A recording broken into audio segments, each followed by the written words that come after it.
ఓం శ్రీ గురుభ్యో నమః. హరి ఓం. గం గణపతయే నమః. ఓం జ్ఞానానందమయం దేవం నిర్మలస్ఫటికాకృతిం ఆధారం సర్వవిద్యానాం శ్రీ హయగ్రీవముపాస్మహే. ఓం శరదిందు సమాకారే పరబ్రహ్మస్వరూపిణే వాసరాపీఠనిలయే సరస్వతీ నమోస్తుతే. ఆదిత్యాయ చ సోమాయ మంగళాయ బుధాయ చ గురుశుక్రశనిభ్యశ్చ రాహవే కేతవే నమః. నవగ్రహ దేవతాయే నమో నమః. ఈ రోజున వీక్షించేటటువంటి నవగ్రహ భక్తులందరికీ కూడా నవగ్రహ సమాచార విషయంలో మరి ఈ రోజున మనం తెలుసుకోబోయేటటువంటి విషయం ముఖ్యంగా మిథున రాశిలో జూన్ 15వ తేదీన మృగశిర నక్షత్రంలో అడుగుపెట్టినటువంటి సూర్య భగవానుడు, అందులో ఆల్రెడీ మనకి పోయిన నెల మే 14వ తేదీ నుంచి కూడా శుభప్రదాత అయినటువంటి దేవతలకి ఆది గురువు అయినటువంటి గురువు అనగా బృహస్పతి, ఈ యొక్క గ్రహము మిథున రాశిలో ఆల్రెడీ నెల రోజులు బట్టి కూడా సంచారం గావిస్తూ, ఈ సూర్య భగవానుడు ఎప్పుడైతే జూన్ 15వ తేదీన అడుగు పెట్టాడో ఆ రాశిలోకి, అప్పటి నుండి కూడా గురుమూఢమి అనగా ఆయన అడుగు పెట్టడానికి కొన్ని రోజుల ముందే ఆ సూర్యుని యొక్క శక్తి అనగా ఆ యొక్క కిరణాల యొక్క వీక్షణ గురుని యొక్క వీక్షణలను అడ్డుకొని గురుమూఢమిగా మనకి తెలియజేయబడుతోంది శాస్త్రం. అంటే ఈ గురుమూఢమి జూన్ 9వ తేదీ నుండి జూలై 9వ తేదీ అనగా 10వ తేదీ వరకు సూర్య భగవానుడు అంటే రవి గురుల యొక్క కలయిక గురుమూఢమితో శుభకార్యాలకి ఇబ్బందికరమైనటువంటి పరిస్థితులు ఎదుర్కొన్నాయి.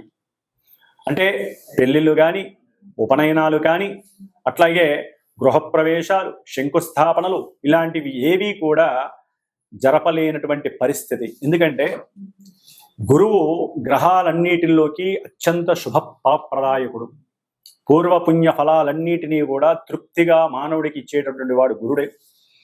మరి ఈ రవి మిగతా గ్రహాలన్నిటినీ కూడా, మనం నివసిస్తున్నటువంటి భూమిని కూడా తన చుట్టూ చక్కగా తిప్పుకుంటూ తన యొక్క ఆకర్షణ శక్తితో, ఎందుకంటే సూర్య భగవానుడి యొక్క అంతరంలో ఒక చిన్న సూక్ష్మమైనటువంటి బిందువు దగ్గర గాయత్రీదేవి నివాసం ఉంటుందని శాస్త్రవచనం. అందుకని ఆ సూర్యుని యొక్క శక్తి తట్టుకోలేక అన్ని గ్రహాలు కూడా మూఢత్వాన్ని పొందుతాయి, అంటే బలాన్ని కోల్పోతాయి అని అర్థం. వాటిల్లో ముఖ్యంగా గురువు, అట్లాగే శుక్రుడు చాలా విశేషమైనటువంటి శుక్రమూఢమి, గురమూఢమి అనేటటువంటిది మనకి సంవత్సరంలో 2 సార్లు 1 సారి వస్తూ ఉంటాయి. శుభకార్యాలు ఏవి జరపరు. మరి అలాంటి సూర్యుడు, ఈ సూర్యుడు ముఖ్యంగా అధికారాన్ని, అట్లాగే కీర్తిని, హోదాన్ని, ఉద్యోగ దర్పాన్ని, ఉద్యోగ బాధ్యతలను, అట్లాగే పితృశాసనాన్ని, అంటే తండ్రి యొక్క ఆశ్రయాన్ని కానీ, తండ్రి యొక్క ఆదరణని కానీ, పితృసేవా మార్గాన్ని కానీ, అట్లాగే హోదా, అట్లాగే కార్యశీలుడు, అంటే ఎటువంటి కార్యాన్నైనా సరే అచంచలంగా, నిర్మోహమాటంగా, ముక్కుసూటిగా నిర్వర్తించేటటువంటి వాడు సూర్య భగవానుడు. కాబట్టి ఈ అధికారానికి ప్లస్ మనకి అంతరిక్షంలో గ్రహాలన్నిటికీ రారాజైనటువంటి ఈ సూర్య భగవానుడు ధనాన్ని, కుటుంబ సౌఖ్యాన్ని, సంతాన కారకత్వాన్ని, వివాహ యోగ్యతలని, అట్లాగే సనాతన సాంప్రదాయాలను, గౌరవాన్ని, ఏ విషయాన్నైనా సరే అఖండంగా వృద్ధిని చేసేటటువంటి ఈ గురువు అనగా బృహస్పతి గ్రహము, ఈ 2 గ్రహాలు కూడా మనకి మేషరాశి నుంచి 3వ స్థానమైనటువంటి విక్రమ స్థానము, పరాక్రమ స్థానము అంటారు. ఈ యొక్క స్థానంలో రవికి చాలా విశేషమైనటువంటి సౌఖ్యకరం ఈ యొక్క క్షేత్రం. ఎందుకంటే ఇది రవికి మిత్రుడైనటువంటి బుధుడు యొక్క క్షేత్రము. కానీ గురుడికి మాత్రము ఈ యొక్క క్షేత్రము శత్రుక్షేత్రము. అతను అంత కంఫర్టబుల్గా అక్కడ ఉండలేడు, సౌఖ్యకరంగా ఉండలేడు. అంటే ధనపరంగా కానీ, అతను ఇచ్చేటటువంటి శుభాలకన్నిటికీ కూడా గురుడు కొంత ఇచ్చేటటువంటి పరిస్థితుల యొక్క స్థాయి కొంచెం తగ్గే అవకాశం ఉంటుంది. ముఖ్యంగా రవితో కలిసినటువంటి ఈ గురుడు ఈ మిథున రాశిలో ఉండటం ద్వారా కొంచెం ఇంకా పటుత్వాన్ని కోల్పోయి గురుమూఢమి ద్వారా గురుడిచ్చే ఫలితాలలో కొంత కాంప్లికేషన్స్ ఉంటాయి. అట్లాగే కొన్ని ఇబ్బందికరమైనటువంటి పరిస్థితులు కూడా తలెత్తుతూ ఉంటాయి. మరి ఈ వ్యాపార క్షేత్రమైనటువంటి ఈ యొక్క మిథున రాశిలో రవి మరియు గురుడు రెండూ కూడా మిత్రగ్రహాలు, అతిమిత్రగ్రహాలు. సూర్యుడికి గురుడికి కూడా మిత్రత్వం చాలా ఎక్కువ. మరి ఈ రెండు మిత్రగ్రహాలు ఈ బుధరాశిలో వ్యాపార క్షేత్రము అంటే లావాదేవీలు, వ్యాపారంలో ఎటువంటి లావాదేవీలైనా సరే ఈ యొక్క క్షేత్రంలో ధనకారకుడైనటువంటి గురుడు, అధికారాన్ని నాయకత్వాన్ని కలిగినటువంటి రవి, ముఖ్యంగా అది ఆ అధికారం అంటే అది పారిశ్రామికవేత్తలు కావచ్చు, లేదా రాజకీయ రంగంలో నిపుణులు కావచ్చు, రాజకీయ రంగంలో చతురతని చేసేటటువంటి పెద్ద పెద్ద నాయకులు కావచ్చు, ఏ పోస్ట్లో ఉన్నటువంటి వాళ్ళైనా సరే, అట్లాగే ముఖ్యంగా న్యాయస్థాన జడ్జీలు కావచ్చు, టీచర్లు కావచ్చు, వ్యాపారాన్ని ఈ సమయంలో సద్వినియోగం చేసుకునేటటువంటి వారు ఎవరైనా సరే ఈ రవి గురుల్ని ఏ విధంగా ఆరాధిస్తే మంచి జరుగుతుంది, శుభప్రదం అవుతుంది.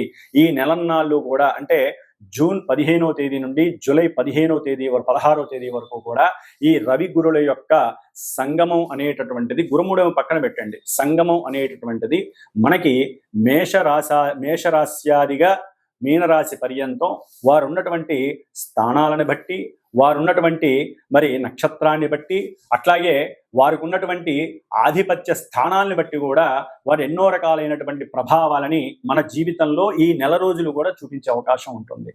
అందులో ముఖ్యంగా ఇంకొక చిన్న విచిత్రమైనటువంటి విషయం మనకి కనపడుతోంది. రాహువు. ఈ రాహువు కుంభరాశిలో ఉన్నాడు మహానుభావుడు. ఈ రాహువు తన యొక్క వక్ర దృష్టితో చక్కగా గురు మహానుభావుణ్ణి, మిథున రాశిని, వ్యాపార క్షేత్రాన్ని, ఇప్పుడు రవిని కూడా చూస్తున్నాడు రాహువు. గురుడు చూస్తే రాహు యొక్క నక్షత్రంలోకి మనకి మొన్ననే వచ్చాడు 14వ తారీఖున. అంటే గురుడికి రాహువుతో అత్యంత సంయోగ స్థితి నడుస్తోంది. దీనినే శాస్త్రరీత్యా గురు చండాలత్వ యోగము అని కూడా అంటారు. గురు చండాలత్వం మహాదోషప్రదం ఇది. అంటే సనాతన ధర్మాన్ని పక్కన పెట్టేటటువంటి తత్వం కలిగి ఉంటారు కొంతమంది జాతకులు. అట్లాగే ధనపరమైనటువంటి ఎన్నో అప్లికేషన్స్ అనేవి జరిగే అవకాశం ఉంటుంది. సెన్సెక్స్, షేర్స్ యొక్క విషయాలలో వృద్ధి జరిగే అవకాశం ఉంటుంది, కానీ కొంత వారి యొక్క జ్ఞానాన్ని కనుక సరిగ్గా యూజ్ చేయకపోతే మటుకు చక్కగా పతనం అయ్యేటటువంటి పరిస్థితి ఉంటుంది. ప్రపంచవ్యాప్తంగా ఈ యొక్క గురు చండాలత్వ యోగం అనేటటువంటిది షేర్ మార్కెట్ మీద కొంచెం ప్రభావితం చూపిస్తుంది అనుకోవటంలో తప్పు లేదు. అట్లాగే న్యాయస్థానాల్లో కూడా అబద్ధపు సాక్ష్యాల ద్వారా కూడా కొంతమంది తప్పు చేసిన వాళ్ళు బయటపడే పరిస్థితులు ఉంటాయి. దాని ద్వారా కూడా కొన్ని విపరీతమైనటువంటి పరిస్థితులు మనకి కనిపించే అవకాశాలు ఈ నెల రోజుల్లో కనిపిస్తున్నాయి. ముఖ్యంగా ఈ యొక్క మిథున రాశిలో రవి ఆరుద్ర నక్షత్రంలోకి వచ్చినప్పుడు, ఆల్రెడీ గురుడు ఆరుద్ర నక్షత్రంలో ఉన్నాడు, రవి చూస్తే కుజ నక్షత్రంలో ఉన్నాడు. ఈ కుజరాహువుల యొక్క సంయోగ స్థితి ఆల్రెడీ సింహరాశి, కుంభరాశికి నడుస్తోంది. ఈ విధంగా ఈ యొక్క నక్షత్రాల యొక్క ప్రభావం వలన రవి గురులకి కుజరాహు కేతు గ్రహాలకి సంబంధం ఉండటం ద్వారా ఆర్థికమైనటువంటి విషయాలలో చాలా జాగ్రత్తగా ఉండాలి. అట్లాగే అధికారులు కొంచెం జాగ్రత్త వహించటం మేలు. ఎందుకంటే మనం చెప్పే ప్రతి మాట, ఎందుకంటే 3వ స్థానం మిథునం అనేటటువంటిది కమ్యూనికేషన్ వ్యవస్థకి సంబంధించినటువంటిది. అంటే ప్రపంచ దేశాల మధ్య కమ్యూనికేషన్ వ్యవస్థలో ఎన్నో ఒడిదుడుకులు కలిగే అవకాశం ఉంటాయి. ఈ రాయబారులు ఉంటారు, అంటే మధ్యవర్తిత్వం చేస్తూ ఉంటారు, విదేశీ రాయబారత్వం అంటారు. వీరు గనక ఒక మాట అటు ఇటు గనక పొల్లు పోతే ప్రపంచ దేశాలకే అరిష్టాన్ని సూచించేటటువంటి యోగంగా గురుచండాల యోగం కనపడుతోంది. అట్లాగే రాహు యొక్క దృష్టి, గురువు యొక్క దృష్టి, ఆ అన్యోన్య పంచమ నమూకాల యొక్క దృష్టి కొంత అవయోగకరంగా మనం భావించాలి. కాబట్టి దీనికి తగ్గట్టుగా వారు ఎవరైతే కొన్ని రాశుల వారు ఉన్నారో ఆ రాశుల వారు ముఖ్యంగా ఈ నెల రోజులు కూడా ఎవరైనా సరే సాధ్యమైనంత వరకు ఈ గురు చండాలత్వం అందరికీ సంబంధించింది, గురువుకే పట్టింది చండాలత్వం రాహు వలన. కాబట్టి ఈ చండాలత్వ దోషం పోవడానికి మహన్యాసపూర్వక ఏకాదశ రుద్రాభిషేకాలు కానీ, లేకపోతే శివాలయాలలో గురువారాల పూట, శనివారం పూట కానీ, ఆదివారం పూట కానీ రుద్రాభిషేకాలు, రుద్రార్చనలు చేయించుకోవటం, అట్లాగే కాశీ క్షేత్రమో శ్రీశైల క్షేత్రానికో వెళ్ళి దర్శన భాగ్యాన్ని చేసుకోవటం, అంటే శివుణ్ణి ఎక్కువగా ఆరాధించటం, ఓం శివాయ గురవే నమః అనేటటువంటి మంత్రాన్ని ఎక్కువగా స్మరణ చేయటం ద్వారా వీరికి కలిగేటటువంటి కొన్ని ఇబ్బందికరమైనటువంటి, విపత్కరమైనటువంటి ఆటంకాలు, అట్లాగే కొంతమంది పెద్ద పెద్ద వాళ్ళ యొక్క వాళ్ళ నుంచి కలిగేటటువంటి ఇబ్బందుల నుంచి తప్పించుకునేటటువంటి అవకాశం ఎక్కువగా ఉంటుంది. కాబట్టి సూర్య గురులు, రవి గురులు మిత్రులు కాబట్టి దీని యొక్క ప్రయోజనం ఉంటుంది. వాళ్ళు ఉన్నటువంటి ఆధిపత్య భావాలను బట్టి కొంత అప్రయోజనకరమైనటువంటి పరిస్థితులు కూడా ఈ నెల రోజుల్లో కూడా కొన్ని రాశుల వారికి కనపడుతూ ఉంటాయి. కాబట్టి మేషరాశి నుంచి మీనరాశి వారి వరకు ఏ రాశుల వారికి ఈ రవి గురులు ఇక్కడ ఉండటం ద్వారా శుభాలు జరుగుతాయి, కొంతమందికి ఇబ్బందులు కలుగుతాయి అనేటటువంటి విషయాన్ని మనం చక్కగా తెలుసుకోగలిగితే గనక దానికి తగ్గట్టుగా పరిహారం ఆచరిస్తూ, సింపుల్ పరిహారాలు ఆచరిస్తూ మనం ఈ నెల రోజులు ఈ 2 గ్రహాలు ఇచ్చేటటువంటి ఫలితాలని ఆస్వాదిస్తూ మనం చేసుకునేటటువంటి చిన్న చిన్న పరిహారాల ద్వారా చక్కటి ప్రయోజనాన్ని అట్లాగే రవి ఆత్మశక్తిని ప్రబోధిస్తాడు. అంటే ఆత్మశక్తి ఎక్కడా కూడా నెగ్లెక్ట్ చేయడం, అంత ప్రణాళికల ద్వారా గురుడు కూడా ప్రణాళికాబద్ధంగా చక్కటి లోక జ్ఞానాన్ని ఆస్వాదించి ఆ లోక జ్ఞానాన్ని తను స్వీకరించి వెదజల్లుతూ ఉంటాడు. కాబట్టి ఇప్పుడు కొంచెం బలహీనంగా ఉన్నాడు కాబట్టి గురుడికి ఏం చేయాలో కూడా మనం చూద్దాం. గురువుకి సంబంధించినటువంటి స్తోత్రాన్ని అందరూ కూడా ముఖ్యంగా దత్త ఆరాధన చేయటం, గానుగాపూర్ దర్శనం చేయడం ద్వారా కూడా గురువు ఇచ్చేటటువంటి నెగిటివ్ ఫలితాలు లేకుండా గురు చండాలత్వ యోగ దోషాన్ని మనం ఉపసంహరించుకొని, అట్లాగే ఈ యొక్క రాహు చేత చూడబడుతున్నటువంటి రవి గురుల యొక్క దోషాన్ని పోగొట్టుకునేటటువంటి పరిస్థితి దుర్గాదేవి ఆరాధన చేయడం ద్వారా కూడా రాహుని ఉపశమనం చేయడానికి అవకాశాలు ఉన్నాయి. కాబట్టి సాధ్యమైనంత వరకు అందరూ కూడా దత్త కవచాన్ని కానీ దత్తాత్రేయుడి యొక్క గురు చరిత్ర పారాయణని కానీ ఈ నెల రోజులు కూడా వీలుంటే రోజుకి 1 పావు గంట కేటాయించి చదివినట్లయితే ఈ గురుగ్రహ జాతకులు కానీ, అట్లాగే గురువు యొక్క రాశులకి సంబంధించిన వారు కానీ, గురు నక్షత్రాలైనటువంటి పునర్వసు, విశాఖ, పూర్వభాద్ర నక్షత్ర జాతకులు కానివ్వండి, ధనస్సు, మీనరాశుల వారు కానివ్వండి, గురు మహర్దశలు, అంతర్దశలు, విదశలు జరుగుతున్న వారు జన్మలగ్న రీత్యా ఉన్నటువంటి పరిస్థితులను బట్టి ఈ గోచారంలో వారికి కొన్ని ఇబ్బందులు కలగడానికి అవకాశం ఉంటాయి. కొంతమందికి అదే అనుకూలమైనటువంటి పరిస్థితులు కూడా కలుగుతాయి. ఏదేమైనప్పటికీ గోచారం అనేటటువంటిది ఒక సూచన మాత్రమే తెలియజేస్తుంది. జన్మజాతకం అనేటటువంటిది దశలు, అంతర్దశలు, మనం పుట్టినప్పుడు ఉన్నటువంటి ఆ యొక్క గ్రహాల యొక్క స్థితిగతులు, ఉన్నటువంటి నక్షత్రాలని బట్టి అవి ఆడేటటువంటి ఆటలో ఈ యొక్క గోచారంలో మనం పావులం అవుతాము. కాబట్టి అప్పుడు జరిగేటటువంటి సిచ్యువేషన్స్ అన్ని రాసి పెట్టుంటాయి. కాబట్టి గోచారంలో అవి ఏ విధంగా జరుగుతాయి, వాటికి గురువుల ద్వారా అంటే మా ద్వారా సూచించబడినటువంటి పరిహారాలను ఏ విధంగా ఆచరించాలి, వేద మంత్రాలని మనం పట్టుకొని వేలాడాల్సిందే. వేద మంత్రోక్తంగా మాత్రమే గ్రహాలని ఉపసంహరించుకోవాలి. అంటే గ్రహాలు ఇచ్చేటటువంటి నెగిటివ్ రోల్స్ని, నెగిటివ్స్ని కూడా మనం పారద్రోలుకోవాలని వేదశాస్త్రం చెబుతోంది. కాబట్టి శాస్త్రంలో ఈ యొక్క జ్యోతిష్య శాస్త్రం కావచ్చు, మంత్రశాస్త్రం, ఇవన్నీ కూడా అనుసంధానం కలిగి అన్నీ కూడా మన యొక్క రక్షణ కోసమే మన యొక్క ఋషులు కానీ, పూర్వీకులు కానీ, దైవం కానీ మనకి ప్రసాదించినటువంటి వరాలుగా అందరూ తెలుసుకోవాల్సినటువంటి విషయం. కాబట్టి ఇప్పుడు మనకి మేషరాశి నుంచి మీనరాశి వరకు ఏ విధంగా మనకి రవి గురుల యొక్క అనుకూలతలు, ప్రతికూలతలు ఉంటాయో తెలుసుకుందాం. ఓం గం గురవే నమో నమః. సింహరాశి. మరి ఈ సింహరాశి వారికి జూన్ 15వ తేదీ నుండి జూలై 16వ తేదీ వరకు కూడా రవి గురులు 2 మిత్రగ్రహాలు చక్కగా ఈ రాశి వారికి లాభస్థానంలో, వ్యాపార క్షేత్రమైనటువంటి మిథున రాశిలో సహాయ సహకారాలు మెండుగా లభించేటటువంటి ఆ స్థానంలో రాస్యాధిపతి అయినటువంటి రవి, పంచమాధిపతి సంతానకారకుడు, ధనకారకుడు, సమస్త కార్యాలను కూడా అట్టే అవజేయగలిగేటటువంటి సమర్థుడు, లోక జ్ఞాని, పరోపకారి, ప్రతి విషయంలో ముఖ్యంగా తన యొక్క ధనాన్ని కొంత ఖర్చు పెట్టి అది విద్యాలయాలకు కానీ లేదా ఏదైనా కొన్ని వ్యవస్థలు నడుపుతూ చారిటబుల్ ట్రస్టులు ఉంటాయి, అంటే అనాథాశ్రమాలు, అట్లాగే చదువుకుండే విద్యార్థులు, అనాథ విద్యార్థులను ఉండేటటువంటి పరిస్థితుల్లో ఆ యొక్క ట్రస్టులు కానీ, లేకపోతే మూగ, చెవిటి ఇట్లాంటి వారి యొక్క కర్మానుసారంలో ఈ జన్మలో అలా పుట్టినటువంటి వారికి సంబంధించినటువంటి విద్యాలయాలకు కానీ చక్కగా వారికి ఉన్నటువంటి దాంట్లో ధనాన్ని కొంత ఖర్చు పెట్టి ఆనందాన్ని, తృప్తిని పొందగలిగినటువంటి వారు ఈ సింహరాశి వారు ఈ నెల రోజుల్లో ఆ యొక్క భాగ్యాన్ని అనుభవిస్తారు.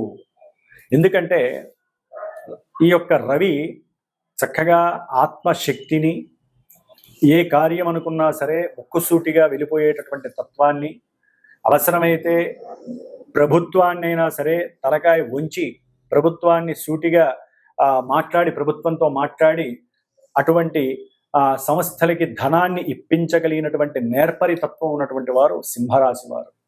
అంటే ప్రస్తుతం ఈ నెల రోజులు రవి గురులు మిశ్రమం అక్కడ ఉండడం ద్వారా వీరికి రాహు యొక్క నక్షత్రంలో ఈ నెల 22వ తేదీన రవి రావటం, అట్లాగే గురుడు ఆల్రెడీ రాహు నక్షత్రంలో ఉండటం ద్వారా ఈ రవి గురులకి రాహు యొక్క సమ్మేళనం, అంటే రాహువుతో నక్షత్ర పరంగా ఆ యొక్క స్థితి ఉండటం అనేటటువంటిది కొంత వ్యాపారపరమైనటువంటి వ్యాపారస్తులు ముఖ్యంగా ఎవరైతే ఉంటారో ఈ ప్రింటింగ్ ప్రెస్లు కానివ్వండి, అట్లాగే రాజకీయ రంగాలలో సంబంధించినటువంటి పెద్ద పెద్ద పారిశ్రామికవేత్తలు ఇంటర్లింక్గా ఎవరుంటారో, అట్లాగే టీచర్స్ కానివ్వండి, అట్లాగే షేర్ మార్కెట్ని ఆ వ్యవస్థలని బాగా క్షుణ్ణంగా ఆకలింప చేసుకొని వాటిల్లో ధనం పెట్టేటటువంటి వారు కానివ్వండి, ఆ వ్యాపారాలలో ఉన్నతమైనటువంటి నాలెడ్జ్ని పెంపొందించుకోవడానికి ప్రయత్నం చేసి పెద్ద పెద్ద వాళ్ళతో సంఘంలో మంచి కీర్తి ప్రతిష్టలు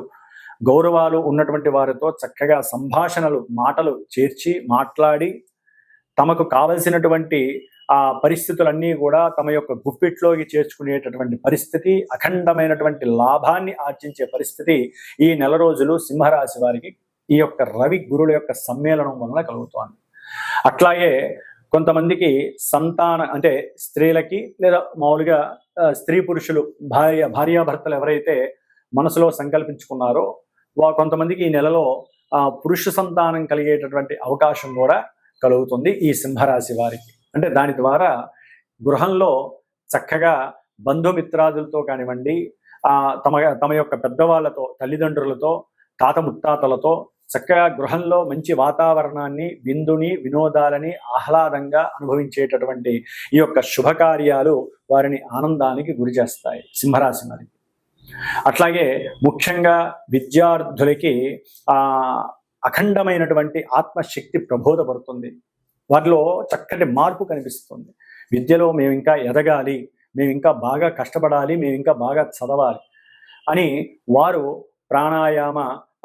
ప్రాణాయామాలు చేయటం, దాని ద్వారా శక్తి లభిస్తుందని ఏదో రూపకంగా తెలుసుకొని దాని యందు వారు ఎక్కువగా దాని గురించి పాకులాడటం. అట్లాగే ముఖ్యంగా సింహరాశి వారు తమ యొక్క తండ్రితో ఎవరైతే కనుక కాస్త వ్యాపార వ్యవహారాదుల్లో ఉంటారో వారితో చక్కటి లాభాన్వేషణ వీరికి కలగటానికి అవకాశం ఉంటుంది. అంటే తండ్రి కూతుర్ల యొక్క ఆప్యాయత, అనురాగాలు, దాని ద్వారా చక్కగా సిరి సంపదలకి దారితీయటం, ధనలాభార్జన కలగటం, అట్లాగే మిత్ర భేదం లేకుండా మిత్రులు చక్కగా అనుకూలంగా వీరితో ఉండటం, వీరు అనుకున్నటువంటి ప్రతి కార్యంలో కూడా శుభప్రదమైనటువంటి వారు చేసే అన్వేషణలో శుభప్రదమైనటువంటి ఫలితాలు కనిపించటం, ఏది ముట్టుకున్నా చక్కటి లాభం అనేటటువంటిది ఈ రవి గురుల యొక్క సమ్మేళనం వలన కలగటం. అట్లాగే కొత్త వ్యాపారంలో కొత్త వాళ్ళు పరిచయం అవ్వటం, వారి ద్వారా కొంత జాగ్రత్తగా ఉండండి, అవతల వాళ్ళు ఏ విధంగా ఆలోచిస్తున్నారు, వారితో కలిసి పెట్టుబడి పెడితే ధన నష్టం ఏమైనా జరుగుతుందా అనేది మాట్లాడేటప్పుడు ఈ నెల రోజుల్లో మీకు తెలియకుండా అంతఃస్ఫురణ అనేటటువంటిది సృజనాత్మకతతో గనక మీరు వ్యవహరించినట్లయితే, అంటే మీ యొక్క ఆత్మశక్తిని, మీ యొక్క ఉపాసనా బలాన్ని గనక జోడించినట్లయితే అవతల వ్యక్తి ఏం మాట్లాడుతున్నాడో మీకు చక్కగా అర్థమవుతుంది. దాని ద్వారా మాత్రమే మీరు ధనాన్ని పెట్టుబడిగా పెట్టచ్చు వ్యాపారంలో, దాని ద్వారా లాభాన్ని గడించే అవకాశం ఉంటుంది. సంతానపరంగా కూడా వీరికి మంచి ఉత్సాహము, ఉల్లాసము, చక్కటి సంతానంతో కూడినటువంటి ప్రయాణాలు చేయటం, ఆహ్లాదంగా అనుభవించటం, ధనాన్ని ఖర్చు పెట్టి సంతానాన్ని సుఖపెట్టడం, సంతోషపెట్టడం అనేవి జరుగుతాయి. ముఖ్యంగా ఈ సింహరాశికి సంబంధించి ఈ రవి గురుల యొక్క సమ్మేళనం ప్రేమ వ్యవహారాదులు ఎవరైతే జలుపుతుంటారో వారికి కొంత అనుకూలమైనటువంటి పరిస్థితి, అవసరమైతే వీరు కుటుంబ సభ్యులతో సంబంధం లేకుండా చక్కగా వివాహం చేసుకోవాలి అనేటటువంటి, అంటే దూరంగా వెళ్ళైనా సరే ఆర్ష వివాహం చేసుకోవాలనేటటువంటి ఆలోచన కూడా వీరికి వస్తుంది. ఆ వివాహం చేసుకోవడం ద్వారా కొన్ని ఇబ్బందులు ఎదురయ్యే అవకాశం ఉంటుంది కాబట్టి కొంత వెయిట్ చేయండి. ఆలోచన మంచిదైనప్పటికీ ఆ గ్రహాలు ఉన్నటువంటి నక్షత్రం రాహు నక్షత్రం ద్వారా మీకు ఎదుట ప్రపంచం అంతా భ్రాంతిగా కనిపిస్తుంది, కలర్ పూసినటువంటి గోడలాగా కనిపిస్తుంది. కాబట్టి ఇవి ఏదైనా సరే సింహరాశి వారికి అనుకున్నంతలో ఏది ముట్టుకున్నా చక్కటి లాభార్జన కలుగుతోంది, అఖండమైనటువంటి ధన సంపాదన కలుగుతోంది, మంచి విజ్ఞానవంతులుగా కీర్తి ప్రతిష్టలు గౌరవాదులు కూడా కలుగుతున్నాయి. షేర్ మార్కెట్లో మీరు పెట్టుకున్నటువంటి పెట్టుబడులు కొంచెం పెరిగే అవకాశం ఉంటుంది. దాన్ని వ్యాపారంలో పెట్టి ఇంకా ఉన్నతమైనటువంటి ఆర్జనకి మీ యొక్క ఆలోచన శక్తిని ప్రభావితం చేసేటటువంటి అంతఃస్ఫురణ శక్తిని, సృజనాత్మకత శక్తిని పెంచుకునేటటువంటి శక్తి ఈ రవి తన యొక్క ఆత్మబలంతో మీకు దరిచేరుస్తాడు.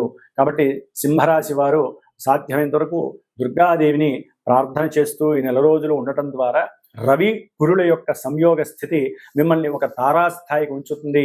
ఉన్నతమైనటువంటి గౌరవాల్ని, అట్లాగే ప్రభుత్వ పరంగా మీకు మంచి సన్మానాలని కూడా కలుగు చేస్తుందని చెప్పుకోవచ్చు. రైల్వే శాఖలో పనిచేసేటటువంటి వారికి, పోస్ట్ ఆఫీసులు, అట్లాగే ఈ ఫోటో షూట్స్కి సంబంధించినటువంటి వారు కానివ్వండి, ఫోటోగ్రఫర్స్ కానివ్వండి, అట్లాగే రచనా వ్యాసంగాలకు సంబంధించినటువంటి వారికి కానివ్వండి గుర్తింపు లభిస్తుంది. గవర్నమెంట్ నుంచి సహాయ సహకారాలు ఆర్థికంగా మీకు బాగా లభిస్తాయి. మీరు చేసినటువంటి కృషికి తగ్గ ఫలితం లభిస్తుంది. పూర్వజన్మ సుకృతము భాగ్య రూపంలో ఈ నెల రోజుల్లో మీకు లభిస్తుందని సింహరాశి వారికి చెప్పే అవకాశం తప్పకుండా ఆ రవిగురుల యొక్క సంయోగం చెప్తోంది. ఓం గం గణపతయే నమః.